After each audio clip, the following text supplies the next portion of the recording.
the best-selling author, Mr. Paolini.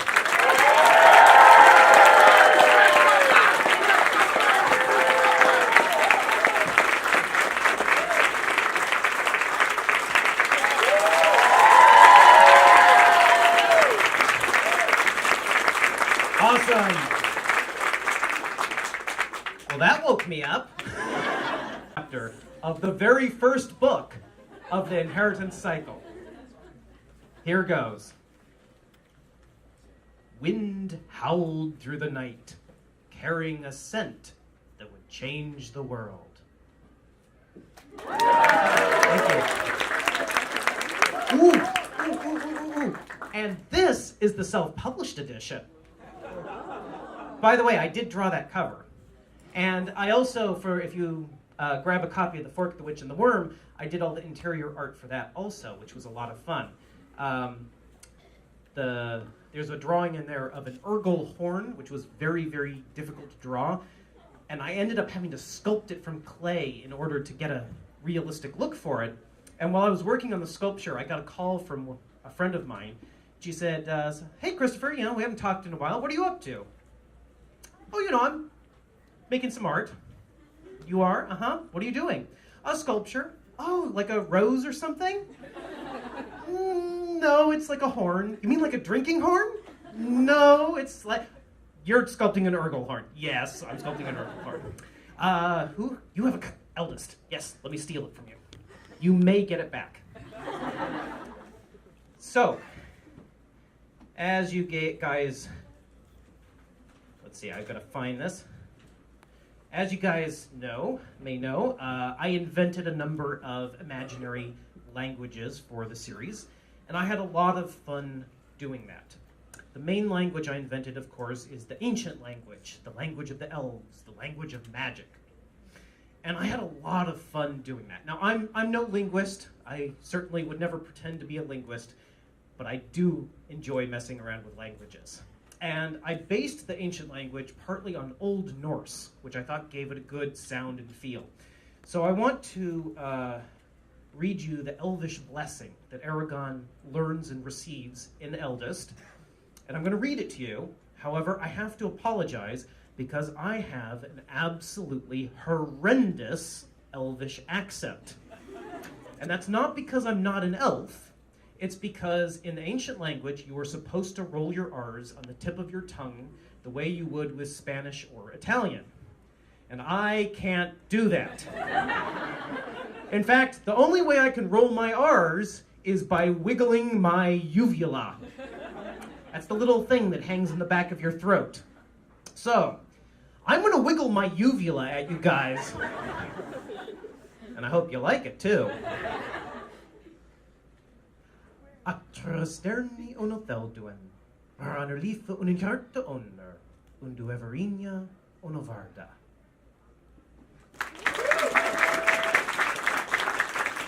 So that, like I said, it has a nice lilting quality to it. Now, of course, the other main language I invented was the Dwarvish language, and the Dwarvish language is my favorite. First of all, I invented it from scratch, and second of all, it has a really nice meaty sound that you can just dig your teeth into.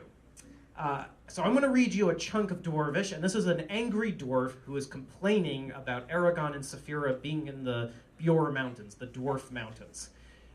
And here's the cool thing. Unlike the ancient language, I have an excellent Dwarvish accent. And that's because in Dwarvish you are supposed to roll your R's by wiggling your uvula. So, let the wiggling commence. Forn Rathkarach, Forn Jürgen Karmiter, Nos Etagoroth Bastarnag, Durin Sesti Rakkithin, Jak Iswarv Aj Barzuligur, Dur Durgrimst Aj Schwelden Rak Anuen, Bog Torak Jürgen Friend. Thank you. As you might imagine, the dwarves are usually rather hoarse, and no one much likes listening to their love poems, aside from other dwarves. I've actually always said that if I could go into the world of Alagasia, I would go live with the dwarves, because they know how to have more fun than the elves, and I would write Dwarvish opera. And I once told my agent, I threatened my agent, I said, Simon, I want to write a Dwarvish opera in Dwarvish. And he laughed and said, you go right ahead, Christopher, but no one's going to read it but you. We will. Anyway. Brisingr. See, we're moving right along here. Now, as you might have noticed, Brisingr is a rather large book. And like most rather large books, it has a lot of pages, and a lot of sentences, and a lot of words. And you know, some of them are better than others. There's one sentence that involves a bombulating bumblebee that I've always been rather fond of. I probably should have cut it, but I just like that word bombulation just too much. But in any case, out of all these many, many sentences that make up this rather large book, there's one in particular that is my absolute favorite. And it's my favorite because I just think it's really well written. I think it has a lot of literary merit. And I felt like when I wrote it that I leveled up as an author. So I want to read you this very literary, beautiful sentence, and hopefully you'll enjoy it. Are you ready? Yeah. Okay. Yeah. Die, puny human!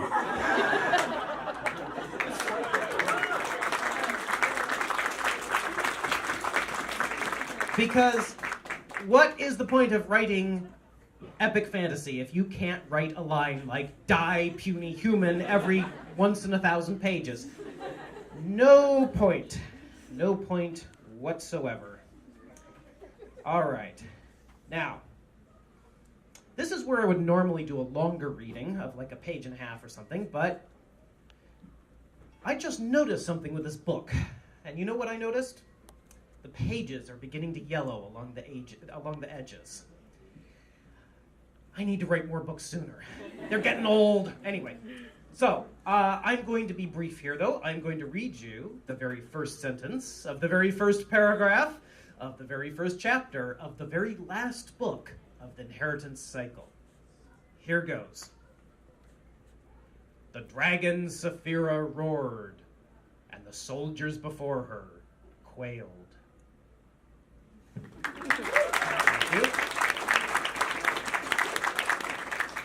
Of course, every time I read that, I imagine the soldiers actually turning into quails, but that's just me. And may I borrow one of those?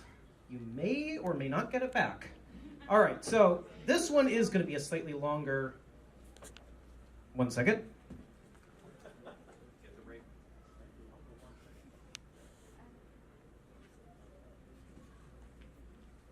This one is going to be a slightly longer reading. About a page and a half. Fortunately, they are short pages. And just for some context, this is the beginning of the story, The Worm. Chapter 8, properly titled The Worm of Calcaris. And so you know, this story is about Urgals, and they refer to themselves as the Horned. That's their term for themselves. So, here goes. The day the dragon arrived was a day of death. He came from the north, a shadow upon the wind. Soft and silent, he swept across the valley, blotting out the sun with his velvet wings. Where he landed, field and forest went up in flame. Drifts of ash choked the streams, beasts fled, and horned also. And the sounds of grief and terror rent the summer air. The dragon was named Vermund the Grim, and he was an old and cruel dragon, canny in the ways of the world. Word of him had come from the north, but never had there been a hint or warning that he had forsaken his lair in those frozen, far-off reaches. And yet, there he was, black as charred bone, with a polished gleam to his fitted scales and a throat packed full of fire.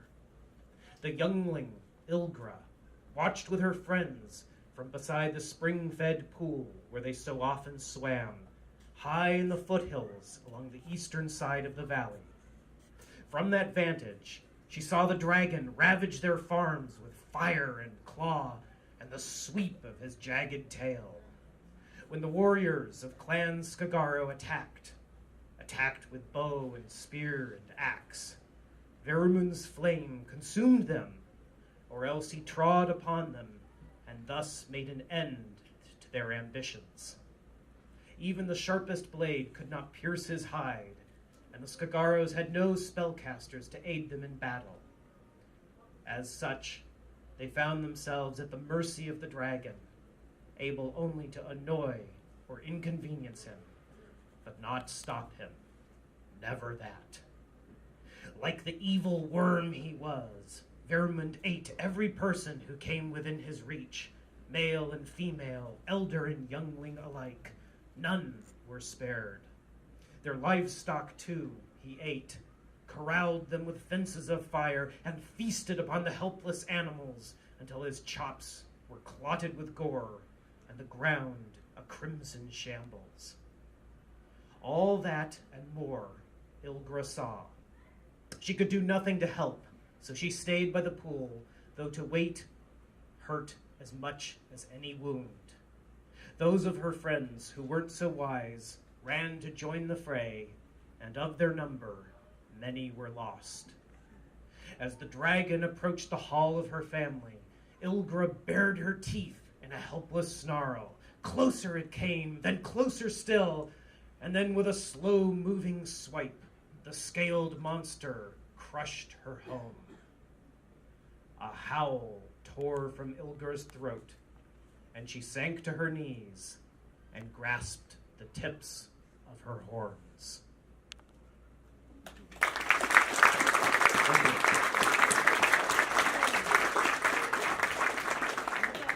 Does she live? Does she die? Which Harry Potter house would you be sorted Thanks so into? much. All right. Which one does Harry Potter into? Is it Hufflepuff? Gryffindor. Gryffindor. I'd probably be Hufflepuff. Okay. I like Badgers, which is their... Are you caught up with Game of Thrones? Nope, I've never watched or read it. Okay, cool. Actually, I watched most of the first season, but so Okay, cool. what they're doing is interesting. It's not really why I read fantasy, but what they're doing is pretty cool. Okay, cool. Thank you.